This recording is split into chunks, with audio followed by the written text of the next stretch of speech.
Во Ашкелон, Израел, глетката на противракетниот систем железна купола што пресретнува ракети кои доаѓаат од Газа стана вообичаена. Поради неговата близина до северна Газа, на жителите на Ашкелон им се советува да трчаат за засолниште во рок од 10 секунди на звукот на сирената. Жителот Аун Озмаин вели дека тој мора да трча за криење речиси секојдневно. Во текот на целиот ден, дури и во ноќта. Во последно време е главно навечер. Но можеме да слушнеме од време на време. Го слушаме звукот на авионите. Локалните власти велат дека околу 1/3 од населението го напуштило Ашкелон поради постојаната закана од ракети од Газа. Многу жители, како Јувал, која го даде само своето име на гласот на Америка, поминаа неколку денови внатре откако Хамас ги започна своите напади на 7 октомври.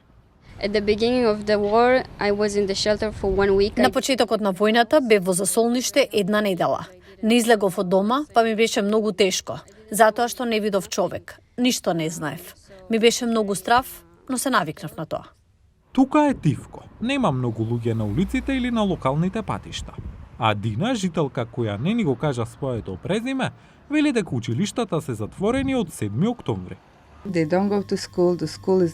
Тие не одат на училиште. Училиштето не е безбедно сега, бидејќи се уште има бомбардирање. Секој пат кога има бомбардирање, можете да го видите. Дури вчера падна бомба на куќата. Пристаништниот град вообичаено е просперитетна туристичка точка, но сега повеќето дуќани се или затворени или немаат муштерии.